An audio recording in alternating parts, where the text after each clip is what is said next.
to Reignite, a podcast about shopping, protests, and solving a murder. I'm Frankie. And I'm Matt, a.k.a. Stormageddon. Sometimes you have to take a break between exploring uncharted worlds and fighting genocidal aliens to do some administrative work back at the office. We stop back at the Nexus to resolve some missions and take a breather. Look, taking a break is important. Self-care is key. Ryder's running around like a chicken without a head and just needs to decompress. At least I would. And the nice thing about taking this moment to head over to the Nexus now is that we don't have a lot of check-ins to do. No, but and you have a note about this in our notes. That was redundant. As soon as I came off the bridge, I just hear Lexi and PB going at it again, and PB is being really mean. Yeah.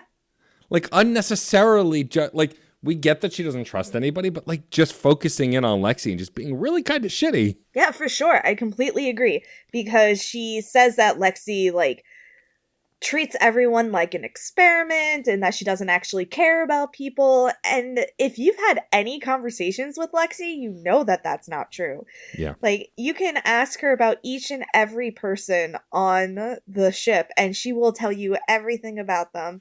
And not from a clinical lens, from an empathetic lens. Yeah. She doesn't just tell you, their vitals or how they're doing medically. She tells you how they're doing psychologically. Yeah. What's their state of mind? How are they feeling? And a person who doesn't care and only sees them as experiments would not be able to tell you that. No, not at all. Yeah. This is clearly PB not trusting people at all and focusing in on the only other Asari on the ship, which seems unfair, which tells me that there's trauma here with the Asari between PB and the greater Asari community, but I don't know. All I know is that's what I take from this. Also, it makes me like PB a lot less. It just seems unfounded. And I mean, you know me, I don't like when people are just mean for no reason. That just feels kind of shitty. Honestly, while I was thinking about that, I wondered out loud to John, is this the reason I don't like PB that much? Because she's mean to Lexi for no reason? Did I just latch onto that and be like, no, you're done? It could be. It's very possible. I like PB as a friend. Yeah. I think she's fun. She's energetic. She knows how to party. She's good at flirting. All very good things to have in a friend, but she needs a lot of work and she needs to grow the fuck up sometimes. Yeah, I agree 100%. I'm hoping that as we continue on, I'll learn more about her, but right now she just seems kind of shallow and untrusting, and that's a bit of a bummer. I did have, you probably wouldn't have had this, but I did have one of those mini check-ins, when you go to somebody and they talk to you for a little bit before it just goes to the previous options. When I went to Cora, she went, "So you and Vetra, huh?" And I went, "I'm looking around. People can't see that on an audio podcast." I'm like, "Me? I mean, maybe. I mean, I flirted with everybody else too. Why Vetra?" And so it was just very funny to me. I was like, "Yeah, I mean," so when she says that, you can say, "Oh yeah, Vetra's really nice once you get to know her." And she's like, "I'm sure. I just don't want to lose somebody." And I was like, "Okay." So I don't know if I'm locked in or not. I mean, no, you're not. Okay, that's just the thing that happens. It caught me completely off guard. And considering the conversation they had in the back of the Nomad in the last episode, I was just like pulling on my collar a little bit. Ooh. Yeah. I will tell you this because it's non-spoilery and it will stress you out less. You will know when you're locking in. Okay. You will for sure know. You will see the lay of the land before you and you will be like, ah, yes. This is the moment. Okay. This magic moment. This is Cora just going, "I'm going to give Ryder a hard time for being a flirt." Yes, okay. For sure. Yeah. And that does kind of happen with other characters a little bit, depending on the dynamics. I never flirt with Liam. But I'm pretty sure if I was flirting with Liam and Jal, one of them would have something to say. Yeah. Okay. That's good to know. It depends. But yeah. Also, never mind. I was going to say something, but you'll find out later. Okay. The only other thing is when I was running around the ship, seeing if there were check-ins, I got to hear the room conversations, which I really love. And my favorite thing is that now, much deeper into the game, Liam and Jal have perfected the kind of friendship that I tend to love, Oh, yeah. where they're just constantly giving each other shit. Do all Angara snore, or is that just you? I don't know. Do all humans whimper in their sleep, or is that just you? Yeah, this one was the bucket test conversation about your favorite food, yeah. And I was like, and then afterwards I thought to myself, I don't know that I need any food out of a bucket. What food? Like, I mean, maybe if you filled a bucket with popcorn, but like beyond that, like. Popcorn does pass the bucket test. Yeah, I can't imagine eating a burger out of a bucket. It just doesn't seem good. I don't know, with a lot of the like hipster food display or plating, I don't know. If it were a little bucket, maybe. I mean, you do like tiny things. So. I do like tiny things. It's true. Matt says this because I collect tiny things sometimes. Like, you do. Small spatulas, like tiny cookware is a thing. It's just cute, and I don't know what I would use it for, but it makes me happy. Anyway. It's correct. Tiny things are cute. You are correct. Anyway, on to the Nexus. Yes. Where would you like to go first? I have a list here. So, I mean, I guess let's start just from the top, and talk about the Krogan betrayal and then go from there, because like what's interesting about the Nexus when we get back to it is that it has a pretty decent flow of events. If you just go floor to floor, like location to location, it's pretty orderly. And I like that about it. I always felt like in the Citadel, we were kind of running in multiple directions at once, especially by the third game, just because of how the floors were laid out. And, this feels kind of more streamlined. Yeah. Like, it's definitely not as big as the Citadel. Yeah. But that's to be expected. It is, a new place that's in the process of being built. Yeah. So that makes sense. Let's start with the Krogan betrayal. After talking to Drac, we learned that assistant director to Addison, Spender, is responsible for what happened to the Krogan. He brokered a deal with the Krogan that they would get greater say in what was going on in the Nexus in exchange for them being their, bullies to handle the mutiny. And when the mutiny was handled and the Krogan wanted their extra say, Tan flipped because he knew nothing about this. So the Krogan left. Spender is such a caricature of a villain when we first actually see him talking to someone, especially when he's telling a technician that air filters are frivolous. What in the Jeff Bezos is that? Yeah. What? And he makes this vague threat and he walks away. And I'm just like, I would like to punch you. It doesn't matter what you did to the Krogan right now, but I would like to punch you, just on principle. Yeah, he's just kind of an asshole. And there are plenty of those in the Mass Effect franchise, but this is he seems like an irredeemable asshole. Oh yeah, for sure. So when we get the chance to speak to the Solarian technician, first of all, Del Jason is beautiful. Yes. And I wish that I could flirt with her, but I can't. Instead, I can only get information out of her about why Spender sucks so bad. Yeah, there is not enough flirting with Solarian options in these games. Right?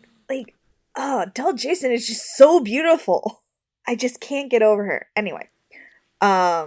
She tells us that Spender tried to redirect supplies that were meant to keep the cryopods working. Why? What are you doing? Why are you trying to sabotage the Nexus? Because that's what it sounds like. Yeah, it sounds like you are working for the Exiles and you are putting your own foot in your damn mouth. And he's actively trying to push the Krogan away. Yeah. Though I do love when she tells us that Kesh literally kicked him out of engineering. Yeah, Kesh is a badass. Boot to ass. So good. So good. And you know what also annoys me? What's that? Addison knows that Spender sucks. Oh, yeah. When you talk to Addison... Yeah.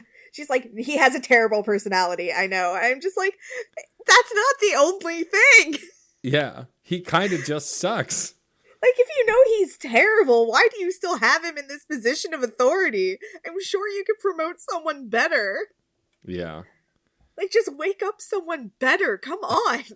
Put him back so in many cryo. people. Yeah. It's like, you make me so angry. Yeah. We find out from Kesh that Spender knows how to play people and that he's still in contact with the exiles. Which, if we can prove that, will be a huge step in getting Spender out of power. Yep. Then something happens in this sequence of events that confuses me as a storyteller and a game player. Like, in the overarching of things, I don't care. Like, it's whatever. But from a storytelling standpoint, I don't love it, and it kind of confuses me. So, you go to Kandros. Kandros gives you access to the security footage. You watch the security footage. Oh no, it's corrupted. Of course it is, because Spender's covering his tracks. Sam gets you what he can. He tells you that he lip read and he got Kadara, which is a planet that we're going to be going to at some point. Right. And then the next thing you have to do is confront Spender. Yeah. Why am I confronting him now? Yeah. With what? Yeah, I have no evidence. Like, what am I'm just walking up to him and be like, I know what you did. Yeah, it's a very Shepard move, but we're not Shepard. We can't just go up to him. I want you to know that I know. So now, you know I know you know. Like, it's... Why? Absolute madness. Bad storytelling. And overarching, does it affect my ability to play and enjoy this game? No, it doesn't. Not at all. I don't care.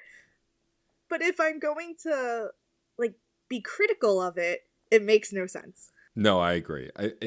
We should just be going to Addison with this information, not going to Spender first. Not even that. We should be going straight to Kadara to verify what we saw and, like, compiling evidence and bringing it all together. Like, why are we going to confront him about this? We have no actual proof. All we have is a scrambled video file of him handing something off to another person, and my AI lip-read Kadara. That's it. Yeah. We know nothing. So, I do not understand the point of confronting him now. It feels like the only purpose of talking to him here is to show how much of a turd he is. I mean, yes, I think they want you to see the kind of person he is instead of just word of mouth, like actually experiencing the conversation. But it does seem a little backwards ass to confront him now. Now, if the objective had been to question Spender, that would have made more sense. Because then we could have a conversation with him to see what a turd he is and ask him probative questions and maybe get nothing, maybe get something that he didn't expect to be giving away. It could have been more story-driven. And not just, let's show you what a dick he is.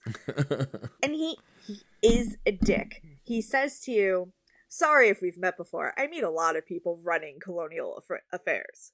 First of all, you don't run shit. And he tries to pull off like, yeah, I'm the assistant, so you know who does all the work. Yeah, still not you. Yeah. Still not you, buddy. And then he also makes it sound like he wouldn't know Ryder, but Ryder should know him. And it's just like, my arrival here is the biggest news you have ever had. You would know who I am before I know who you are. You have a job because I arrived. Like, what? Absolutely what? These later objectives just don't make sense. They're tipping our hand. Now Spender knows that, like, we're investigating him, so he has more reason to, like, send us on a wild goose chase. I just feel like it was tactically bad. I agree. Though it also does seem like a mistake that Ryder might make, also. That's fair. Because Ryder is not a soldier. Even though Ryder can have experience in military situations, I think this is kind of my Ryder, at least himboing his way through this problem and not necessarily getting the best results. Are you saying that he's got soul, but he's not a soldier? Yeah, exactly. Yeah. I'm sorry. No, you're not. Anyway, I have a problem. I know. Yes. But that's all we really get for Krogan betrayal here until we go to Kadara. Correct. Which we will soon. Yep. Let's move on to Angara diplomacy. Issa de Navarre is an Angaran diplomat who we meet in the cultural center. He is refusing to turn over his entourage's weapons because he doesn't know us. Yeah. We're new, and like they deserve to feel safe. Yeah. Which is totally perfectly fair. reasonable. Yeah. He wants to believe in the alliance between like all of our people. But it's hard. And it's kind of up to us to really persuade him. So how did you persuade him? So I shared with him that I understand his caution and that while it perfectly makes sense considering how things went with the Ket to not want to give up your weapons and be nervous about it, please give us the opportunity to prove your hope is valid. Let us, really show you that we are what we say we are. Let us prove that we're not. Verify what we say. Right. Yeah. Okay, that's the option that I chose too. Because I think that the only way they're really going to know where we stand is to look at what we've said, what we've done, and to just verify, have complete access to our files and, the mission briefs and whatever he needs in order to be comfortable, like letting his people be here without weapons. Yeah. For sure. And he, after that conversation, does offer to have his guards give up their weapons. So, like as an olive branch, like, okay, you're trusting me, I trust you. We've given up our weapons. And then upon return to the cultural center, then you get the pronoun conversation between him and the cultural center liaison. And I love it. It makes me so happy. It's a great conversation. There's several pronouns in Angaran culture. I love it. I also appreciate that Chal was very excited about the cultural center. Yes.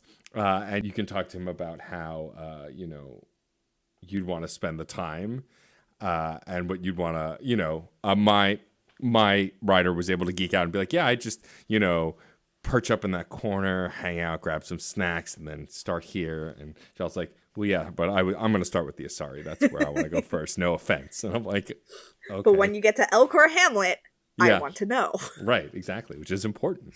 It's the most important part of our history. Obviously. Let's move on to the protesters, or as the mission is called, Sleeping Dragons. Yeah, so when we arrive on the dock, the cultural centers, if you go to the right, I believe, that mission happens automatically. When you go to the left and down the stairs, you can hear commotion. And when you get closer, you see it's a group of a few different people blocking off hydroponics and demanding that people get let out of cryo. It turns out that when you chose military or science, choosing science like we did, put the military on their back heel. They were originally supposed to get a bunch of these people's families out of cryo to help with the military push out into this area, into the Helios cluster. But now that we've pushed science forward, it's pushed those plans back. There will still be a military force, but they need to get the materials first, so they've, and the resources, and so they've slowed that down. And they're angry. They're furious. One of, I believe it's a human, mom was supposed to be released, and he's depending on his family, and so now they're really angry. And when you talk to them, they pretty much demand that you do something about it as the Pathfinder, because it's your fault. And I took the opportunity to go, well, yes, I made that choice. I didn't make that choice making the decision to make you suffer. Like, I made that choice because it seemed like the best option for us as a community. And then you can offer to talk to the leaders on their behalf to see if you can come to some kind of middle ground.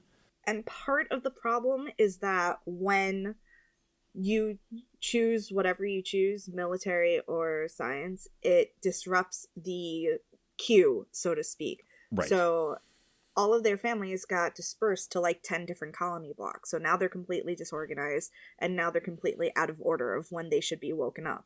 So that's a huge organizational problem. And it's fair that they should be upset about that. What decision did you make about it?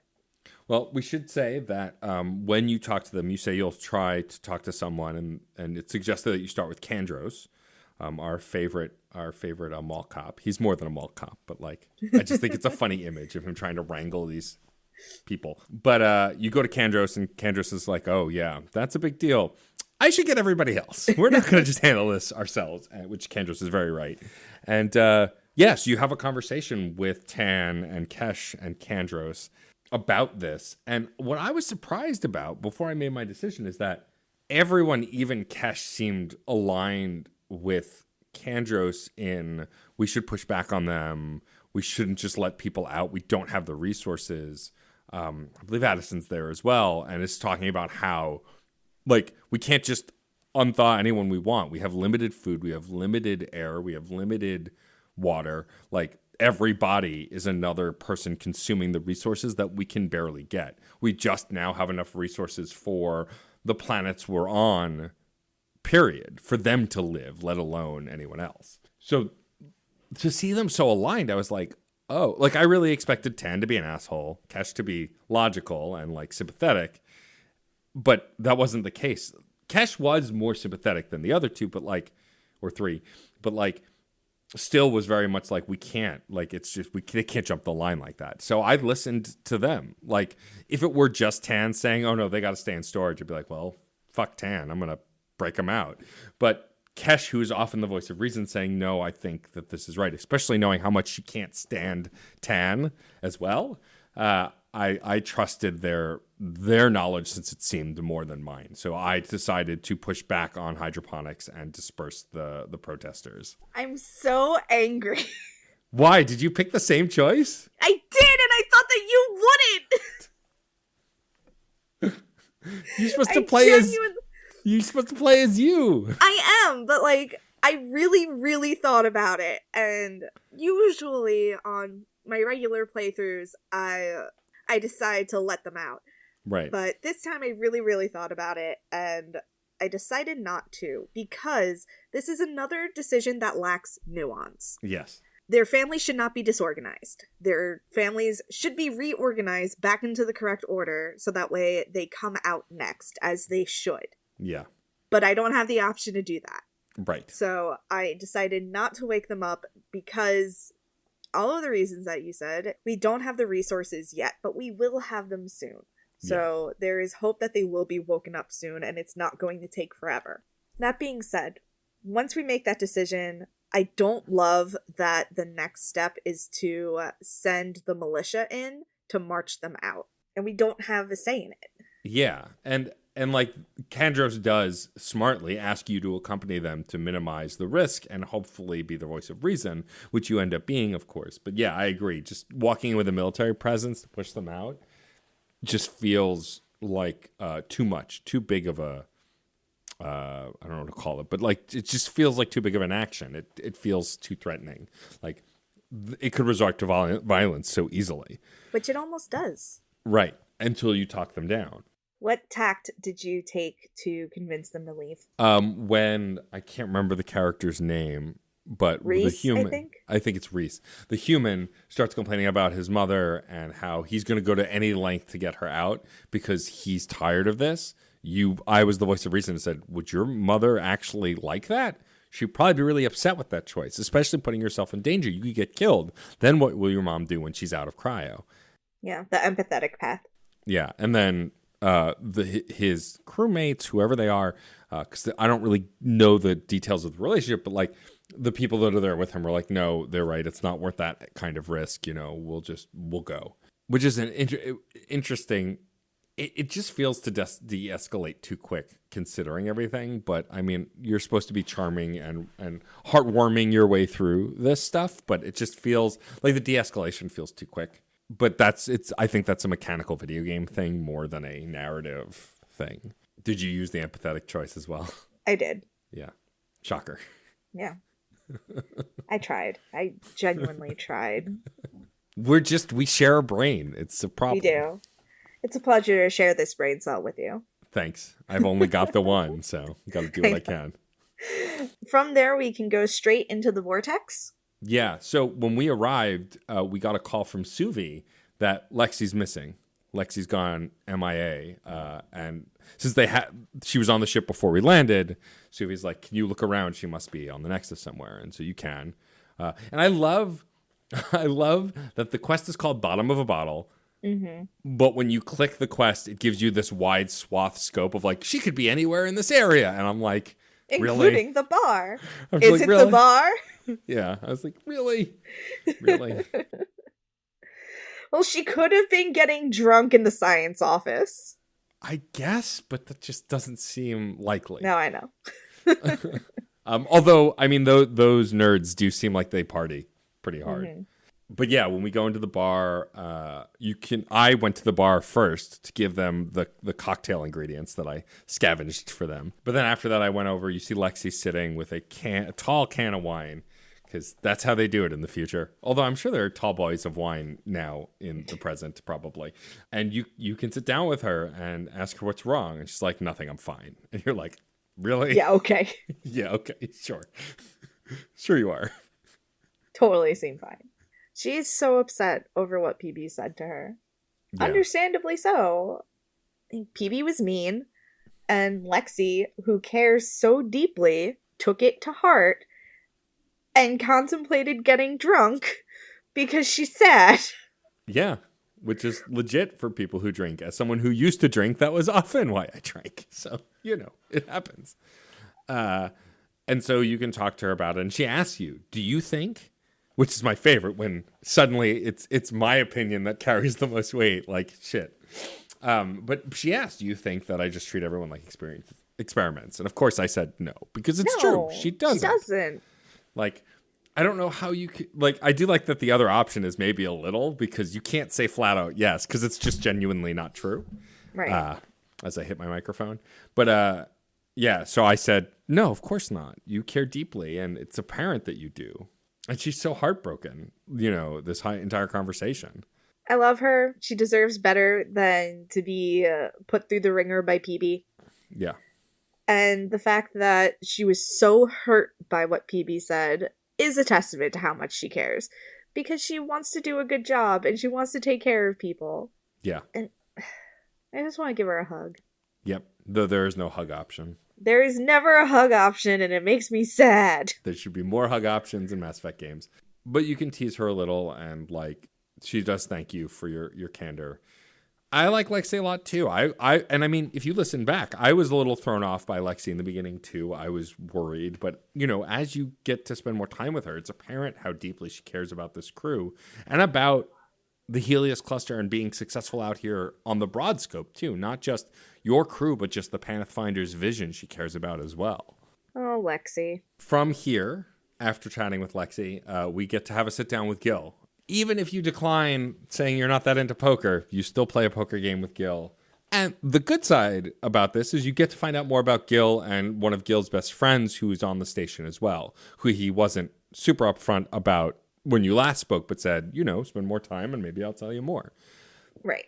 The important thing here is that when you sit down to play poker, Sam buzzes in your head saying, hey, so I can help you by cheating effectively. I can yeah.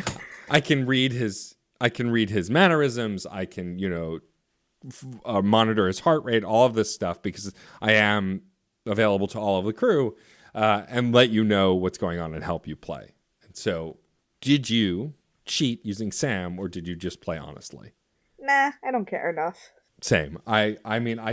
So cheating is a complicated conversation, especially around video games. But I feel like with poker, with this, it's not an accessibility thing. It is a very much I'm just going to use things that I couldn't do on my own to cheat to win this game and take your money, which is, I think, a different conversation than things to help you with when you're playing against the computer or playing a video game and that kind of accessibility conversation. I just want to be clear about that. But yeah, so I don't either. And then you get to just play and have a good time with Gil as he trounces you in poker and find out more about his best friend who works in the department that's in charge of, I can't remember the name of the department, but like essentially responsible for procreation. Yeah, she's a fertility expert for the reproduction board or whatever. Right. And you get to find out more about her. Do you remember her name? Jill. Jill. How can you forget her name? Mm. It's Gil and Jill. Jill. Oh, right. He does make a joke about that. He does talk about how she gives him a hard time, like that he's screwing up her department because he can't have babies. Because apparently 2 males can't have babies in the future. Got to get on that. Got to figure out a way. If you're not making babies, you're part of the problem. Which it was actually very funny. I don't know. I feel like that's kind of a rude joke to make, but I guess if they have that relationship, that's what I'm saying. Yeah, I think I wouldn't make that joke to a queer person I don't know, but to someone who I'm best friends with, like best friends say some mean shit to each other, and so like I feel like it's fine. Though I can understand if you are a person who would be offended by a joke like that. That totally tracks and makes sense. I try real hard to not be too mean to my friends. Like lately I say, I thought of something mean, but it was funny. Can I say it? To like let them know that it's not to be intentionally mean. I mean, that's very nice of you. I'm like, I read the room to the best of my ability. That said, mutual friend of mine and Frankie, my friend Anastasia, I'm just unabashedly mean to her. And it like Sarah often offers to hit me for her on her behalf since we are so far apart. Right. But I think it depends on the friend. But it is nice to spend this time with Gil and get to know him better and get thoroughly trounced in poker. And it's funny at the end, he's like, yeah, and I'm going to have to tell Jill, she really thought you were going to kick my ass. I was like, God damn it. I like that there is a double layer there if you are a gay man romancing Gil. Yeah. Because when he says, Jill thought that you were going to be my downfall, there's an extra layer of meaning there. Yeah, that's true. So if you're like flirting with Gil, then maybe you are his downfall, just not in this way. Right, exactly. Let us finally resolve the murder. Feels like ages ago. I know. Months and months ago in real time, but not in video game time. Again, though, we are at a place where time and the passage of is so unclear. Yeah. So let's recap. Yes. Nilkin has been accused of murder. Yes, the first murder on the murder on the Nexus. He says that he didn't do it, or rather, that it was an accident. Right. That's his argument, that he didn't mean to do it. As far as we know, a dust cloud kicked up. Supposedly there were Ket. No one else saw them. Suddenly, Nilkin's friend is dead. Everyone thought it was Nilkin because they had an argument earlier about evacuating the team. And if this person hadn't been killed, then the team would have surely died there too. Yep. So that is what we know. When we go to Eos and try and find the body, we discover that he was shot in the back, so Nilkin couldn't have done it. Right. And he was shot by a Ket weapon, so Nilkin did not kill him. Yep. Then we find his Omni tool, which recorded his last moments. And then we hear Nilkin saying, I had to do it. Sorry, old friend. So Nilkin intended to kill his friend. Yes, but didn't actually do it. His shot just missed. Yep. So he had every intent to do it. His shot missed. A Ket shooter got him instead. That is where we are. What decision did you make on this?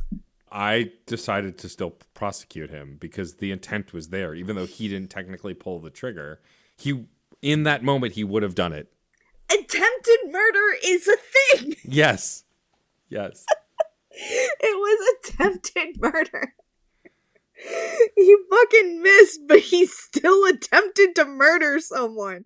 I also voted to exile him because he meant to kill someone. Even though he was doing the right thing for his squad, this is yet another decision that lacks nuance. Because he did the right thing for his squad. If he hadn't done it, everyone would have died. Or if he hadn't tried to do it, everyone would have died. But there's really no way to reconcile that with the fact that someone actually did die and that he, intended to murder someone. Right. There should have been another thing that he could have done. I chose to exile him. Same. Because, again, You attempted to murder someone. Yeah. That is still a crime. Yeah, correct. That's not a crime. He does try to talk to you like, but I didn't do it. But I didn't actually do it. I just thought that I did. Good Lord. I'm just like, that's not helping. Yeah, you're not helping your case. Oh my god, you're so dumb. You made me so mad. But yeah, it's definitely still a crime, my man. Yep. Definitely still a crime. And also, if you don't choose to exile him, if you choose to have him released, the conviction overturned, you're then releasing this man back into Nexus society after he's already been labeled as a murderer. Yeah. How many people are going to believe that he's not a murderer? Right, and also, how many people are going to want to work with him or trust him? Right. It's probably just better for him emotionally if he gets exiled, honestly. Yeah. So, now that the murder is resolved, you don't have to think about it again. Yep. Nope. Never again. Forever. Path of a Hero. Very short. Kara Tavessa got a talking to from Tan because Tan wants her to stay on message. Here she asks us how we can guarantee that the new EOS settlement is safe. What did you say? I mean, I took the pragmatic approach. I'm like, we can't guarantee anything. There is no guarantee. Yeah. It's like... there is no guarantee. Yeah. And what I love about Carrie is she's like, well, that's not the rah-rah go team answer that Tan would have wanted, but you're honest, and I appreciate that. And then I flirted with her. I like Carrie. She's cute. She gets very like, what? When you flirt with her. Like, how did we get here? Yeah. We were talking about you. This was an interview. It's very unprofessional, sir. Yeah. After you flirted with her, what did you say that relaxes you? I asked what relaxes her. That's the flirting option. Oh, you don't get to then say what relaxes you? You do too, but she's like, oh, me? I don't know that they wanted to hear about me. And it's like, well, look, I'm still thinking about my answer. So why don't you fill the space by saying what you do? And then she does, and it's very sweet. I chose hanging out with the crew. Oh, I did that too. Of course you did. Because I do hang out with them. I do too. Well, I also thought like there's nothing that equates to what my current downtime activity is, which is playing video games. Right. I'm not going to do like the military like training sims because that's like I play shooting games and shootery games, but that's not the vibe I was going for. And like the stargazing thing would apply, but it's like stargazing and reading. I'm like, no, I'd be stargazing on like the observation deck with my 3DS in my hands. Like that's what I'd be doing. So I chose to hang out with the crew one because it's true. Like, on the ship, I want to spend time with them and chat with them and hang out with them. What are check-ins if not hanging out with the crew? Right? From there, we have the unlocked memory. Yeah, we get to go back to Sam Node to unlock the second memory. This one is a memory we get to see our mother. It's a memory through our father's eyes of when our father first talked to our mother about her illness in person and how Sam might be able to help her with the implant of Sam in her head. Yes, she has the space cancer. She pushes back and fights. She very much feels like it's very zen, right? And like, I don't know that I could be like this if I were dying at what seemingly is a young age, but she's very much like, sometimes it's just someone's turn to go. And like, I'd much rather focus as much as I can on the time I have left on you and our family, maybe even giving them the father they don't really have. And he's like, yeah, I'm pretty sure if I gave them me, they'd return me. Yeah, I would. And I agree. But like, it's very interesting, right? It's actually very touching to see her react this way. Like I said, I don't know that I could react that way. Faced with death of the people I love, I often get emotional. Like I want more time. And I don't like a lot of denial and non-acceptance. And so to see someone so accepting of it and just wanting to progress the work on Sam, but not necessarily worry about what Sam can do for her is just really interesting to me. Oh, yeah. I love Ellen. She's amazing. She deserves so much better than Alec. Correct. Like, she's so great. She doesn't want to burden anyone with, like, worrying about her. She's just like, look, it is what it is. Does it suck? Yes. Can I change it? Not really. So let's stop freaking out about it and just, spend our time loving each other. Yeah. And I appreciate her a lot. And at least Alec knows that he sucks. I just want to say that. That's true. He is pretty self-aware. He knows that he hasn't always done right by them. And like, even though when the brief time we have with him in person in the game where he doesn't treat us great, it's clear that he does think about the action he takes, and he doesn't always agree with even his own actions.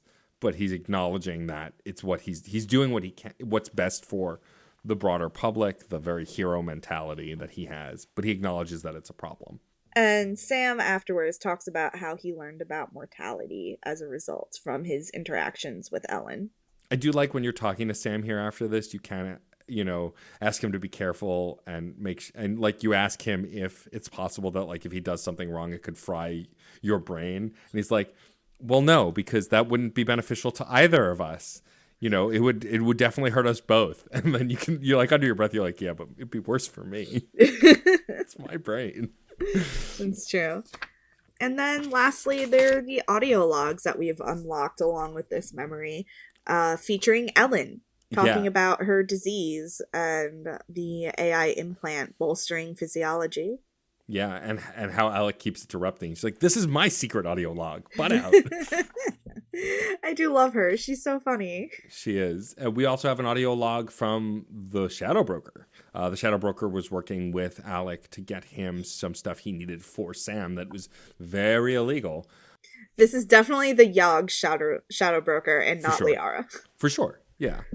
Although the voice is technically the same because it's the voice program. But yeah. And then what was the third one? There was a third Quarian Historian. Oh, that's right. Who doesn't get a name. Which is fun to say.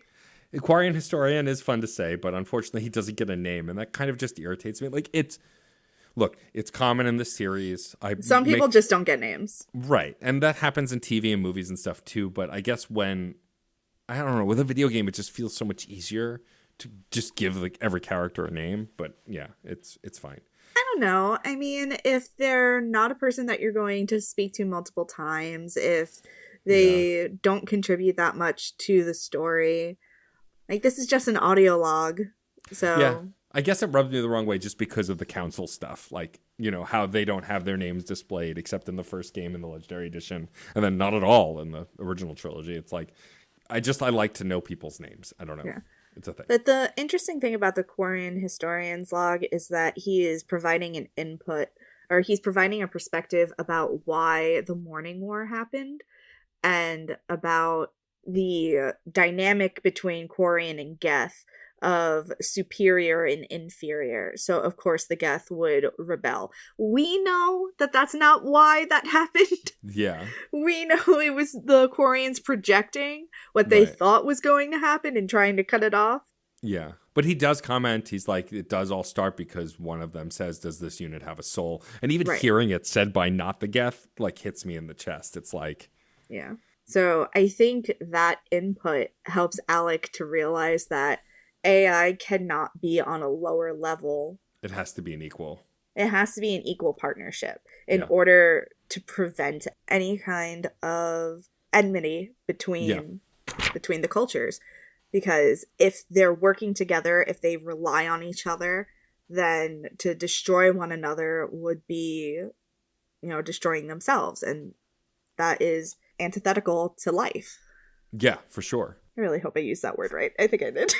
I believe in you. Someone will tell us in the comments if you didn't, I'm sure. Please don't tell me in the comments if I didn't. Just let Frankie live in blissful ignorance. One other thing I do want to say before we wrap up and move to the closing out part of the show, I just have to say that Vladimir is one of my favorite NPC characters. Oh, Brekka? Yes. Because, yeah, I love Brekka. So I went to talk to him because we have some folks to release from Cryo, and when you release the first one from Cryo, he goes, okay, what's the name? So if you have it, and you give it. And he goes, okay, great. And I'm just going to put your name down so when people have a problem, they'll come right to you, because I'm not going to get in trouble. And he's like, Ryder's like, wait, they're going to come to me? He's like, oh, I don't know. I'm just messing with you. It's fine. It'll probably be fine. I'm just making things awkward for my own amusement. It's just, he's so good. I do. He makes me laugh. And why I love him also is because he works with Addison, who always continues to suck, and he doesn't, and I appreciate him. I love him. Oh, Brekka. He's a good egg. I do like Brekka. I should have added him to the Andromeda Ask list. You still can. I can. I'm gonna have to think of a good question for him. Okay. Advice for a new galaxy. Yeah. Yay! Stop by the shops on Aya and the Nexus between exploring the worlds. New stuff appears as you level up. Yeah, I stopped at the store this time, and I just get mad when games don't let you compare what you're shopping for to the gear you're wearing. That's fair. Because it's frustrating to me. It's like, well, now I have to look at this, remember the stats, and then go back into my gear list, go through the menus, because there are a lot of menus in this game, and then see if it still holds up. Every single game where you buy gear should have a quick reference button so you can just see the numbers. Just want to see the numbers. See the numbers? See the numbers. But that's good advice, and I have not been buying or even scavenging or making a lot of gear. I've kind of been in the flow of just getting through the story and stuff and focusing on things. Yeah. So I have to remember to upgrade every so often. Honestly, Ashley was right. You don't have to make anything or buy anything throughout this whole game. You will find stuff, and it will be fine. Yeah, but still, checking the stores can't hurt. Although I will have, come hell or high water, I will have my full N7 armor. Just need more stuff. Sure. You do have a question in our notes also about how the Nexus is starting to shape up. It did feel different this time. Like there were more people. The Ungarans were there. Like it felt livelier. It felt busier than even the second trip. For sure. And I do like that dynamicness. Sure. Of the Nexus as we continue to visit is that it does feel more alive every time we're there. Because that's the whole point, right? We're trying to make it a bustling hub, and it's becoming one now. Yeah. I do love when, also, we forgot to mention this, when you go to Tan's office, he's talking to one of the Angarans about... Oh, that was so good. about, what we can trade. And he's like, I can give you knowledge and wisdom. And she's like, that's great. We have that. We have that. He's like, and then Tan's like, you also have food and water, which we would love to trade. And she's like, great, what for? And he's like, knowledge. Wisdom. It's like, we'll keep that under consideration. Thanks. Click. He's not good at this job. No, he's not. God. So, spoiler for the Mass Effect game that my husband John runs for us on Archives of the Dragon. Mm-hmm. We hate Tan so much that we killed him off in our canon. Oh, geez. And Kesh is now the director. Hell yeah. Because we hate the character of Tan so much. Shows how good a job Kumail Nanjiani did, though, because he's someone who's usually playing a very likable character, and he's playing a total heel here and doing a good job. So, but I'm so glad you do that, though. Growing up, I would play in a ton of Star Wars games with friends who will not be named because I love them too much to mention them here. But whenever we wanted to break canon, if we encountered Darth Vader and wanted to pick a fight, he wouldn't let us, or he'd find a way to weasel out of canonical things so we couldn't change the canon. And that's the point of D&D in a space. If you're playing a version of D&D that exists within an actual timeline, let it change. Be creative. You don't have to play keep with canon. the if then. Yes, exactly. And you can have your own world. Yeah. Yeah. So anyway, I'm grateful that John's doing that. And all of our game doesn't even take place in the Helios cluster anyway, so it didn't really matter. Okay, time for the Andromeda Ask meme. I'm going to ask you, while you're not looking at it, to pick a character. Oh god. I don't remember any characters in this game. Come on. Addison, since we talked a lot about Addison. Okay. What is a poem that you've memorized? None. I've not memorized any poems. How about some lyrics? I like poetry. I've memorized so many lyrics. I'm not going to sing it now, but just recite it. It hits my performance anxiety in a way that I don't want to do it. But I will say this, and I think I've talked about this before, that I have my my karaoke party trick of singing "We Didn't Start the Fire." Oh yeah, I remember that. It's like Harry Truman, Doris Day, Red China, Johnny Ray. I know the whole song. There you go. You got some lyrics out of me. I know the whole song by heart just because I listen to it so much on loop. And so that would be if I had to recite poetry. If I ever got warped back in time and had to prove that I was like artistic, I would just recite that song as if it were my own poetry, my own brilliance. And no one would know what you were talking about. Correct, because it's also a historical song based on historical events. What about you? Is there a poem that you have memorized? There are two. So my dad was obsessed with proving how smart I was, and he would do that by like training me to answer a specific set of questions and by making me memorize certain things. So he would run through like all of these questions of like, what's your name? How old are you? Where do you live? Like, how many stars and stripes? Like, all of this. And he taught me two poems that he made me repeat. And one was called Boboski Watandata, and the other one was Ooey Gooey.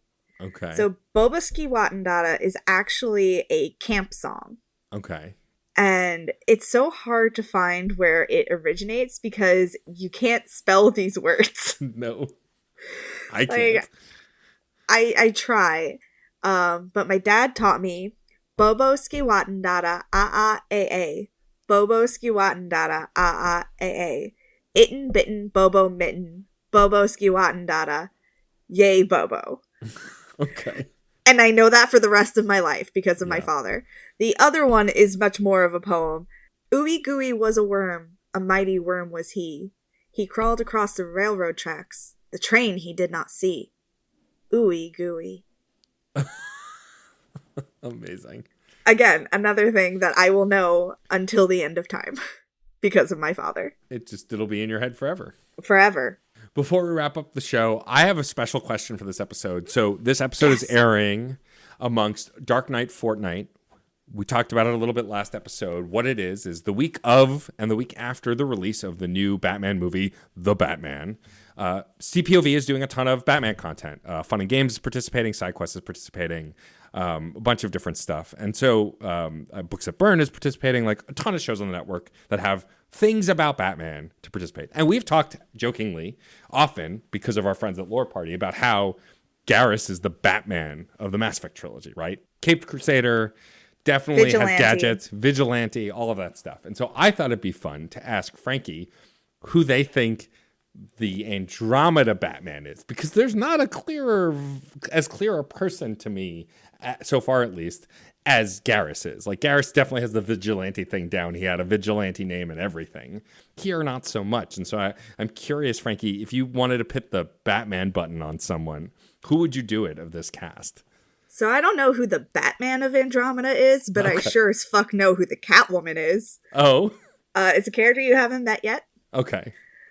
I'm not going to tell you their name because I don't want to spoil it for you. Okay. But they are a character who is not what they seem. They have an alter ego. They are very sneaky. They are very charming. Okay. And just very exciting to be around. So I think that this character would be the Catwoman of the series. But of the characters that we know, the closest that I think comes to a Batman complex is probably Drac. I would agree. Like, protective, guardian, will do what it takes to a degree, but doesn't want to cross that line if he doesn't have to. We talked about that before, that a lot of Krogan are just quick to go to violence and extreme violence. And he knows it's an option, but it's not his first thought, which I appreciate that about Drac as well. Yeah, I mean, I would say Drac. I would also say, Liam gives me, not necessarily Batman vibes, but maybe, Robin vibes or Nightwing vibes a little bit. Wants to do good, will break the rules to do the good kind of a thing. Especially when you factor in that he maybe worked with Garrus. Yeah. Oh, really? If you take Liam with you on rides in the Nomad, eventually he will try and tell everyone about this one time he worked with a scarred up Turian mercenary. And it's supposed to be Garrus that he's talking about. Right. But every time he goes to start talking about it, everybody's like, I don't care. No one cares, Liam. No one cares. I don't care. So everybody cuts him off. And we never hear more about it.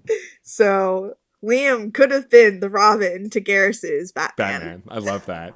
I hope that in whatever Mass Effect 5 ends up being, that they get to meet each other, even though they can't. But I hope they do. I know. It won't happen. Unless there's a wormhole involved. Unless there's a wormhole involved. I mean, who knows? Anyway, that's it for this episode. Next time, we are headed back to Havarl to do our side quests, check on that world and see if it's livable now, all of that good stuff. I'm excited to kind of do these revisits to these worlds because I like to see the progression. Like we were talking about the Nexus earlier. Like, I don't feel like Mass Effect, the trilogy, you see that progression often because the Citadel feels like a different place every game. It doesn't feel like a progression of that space. It just feels different. Whereas this, it feels like these spaces are growing and changing. And so that's fun. And so I'm excited to see how Havarl has changed since we were last there. Yeah. If you like what you heard here, follow us on social media. We're at ReignitePod on Twitter, Tumblr, and Instagram, facebook.com/reignitepod, or you can send us an email at reignitepod@gmail.com. You can also find me on Twitter at iHoardLibraries and Matt at DJ_Stormageddon. Don't forget to rate, review, and subscribe on your favorite podcatcher. It helps us get seen so other people can find us.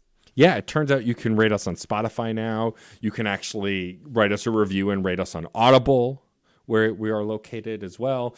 Amazon Podcasts, all over the place. So if there is a platform you listen to on that does provide a space to rate and review, please do. Helps us get featured, like we said, so other folks can join this community. We're also members of the Certain POV Podcast Network. Visit certainpov.com to find more nerdy podcasts, each with a unique point of view. You can also find a permanent invite link to our Discord server on the website. Join in the conversation. Talk about spoilery stuff in Andromeda that I won't see until the end of the season, and then scroll back through God knows how many messages. Also, as I mentioned earlier, the entire network this week and next week is doing Dark Knight Fortnite, hashtag Dark Knight Fortnite. It is to celebrate Batman, celebrate all things Batman. And so if you are into Batman content of just about any kind, look up that hashtag, check out all of the cool podcasts participating in this event. If you're enjoying the Andromeda shenanigans here, then you should catch me over on Archives of the Dragon every other Monday, where my spouse, Professor John Bradley Lestrange, leads us through the wild unknown outside the Helios cluster in Andromeda. You can find that at twitch.tv/Archives of the Dragon. Also, Deep Magic is back to finish out our second half of the 4th season, and then we have one more season to go. So if you like magic, if you like gay shit, if you like changeling shit and Irish folklore, you should check out Deep Magic, which airs every Friday. Do that. Also, you should check out djstormageddon.com. That's where all the stuff that I do is. Shout out to the incredible Angela Bones Bullock, who recently bought a Stormageddon hoodie. Looks great on her. Go get yourself one. You can find my merch at that link as well, along with all the other cool stuff I do. I'm streaming on Twitch more often whenever I can. I've been doing Fuser streams, Kirby streams, and all sorts of other good stuff. Also, a reminder, Frankie and I are going to be at PAX East 2022. We're very excited. We're going to be there with season premiere guest Jeff Moonen talking all things video games while we're there. We're working on getting some panels up, so just keep an eye out on our Twitter for more stuff. We will share information. And if you're going to be there, please let us know. We would love to see you folks. I'll have stickers. Yes.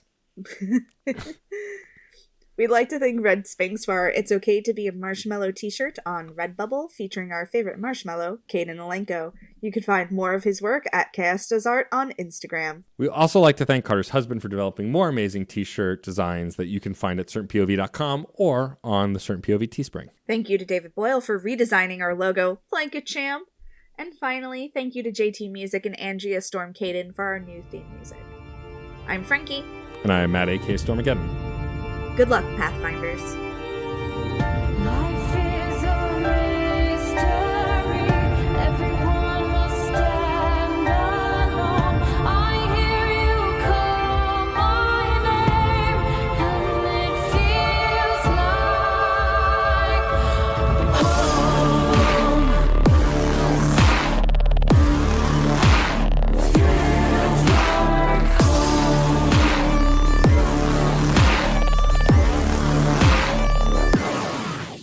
This March, get ready for 2 weeks of The Bat. 2 weeks of vengeance. 2 weeks of The Dark Knight Fortnite.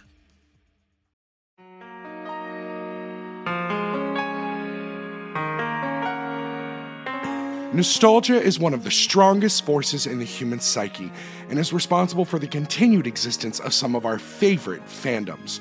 From the minds behind the Dole Up in Dreams podcast and Isolation Cast Voices from Quarantine, Saturday Morning Confidential takes you on a deep dive into the properties that helped influence the artists and creators of today. So whether you are a Goonie, a Gem Girl, a Digi-Destined, or you just want to return to Oz, new episodes release on Fridays bi-weekly starting January 1st of 2021, and join us on the Wednesdays after the main show for the Serial Killer Radio Hour, where we sit down with the people responsible for the toys, shows, and fandoms that you love. Now you can find Saturday Morning Confidential at certainpov.com/SMCpod or on your favorite podcast platforms. So don't forget to tune in for another deep dive into the files of Saturday Morning Confidential.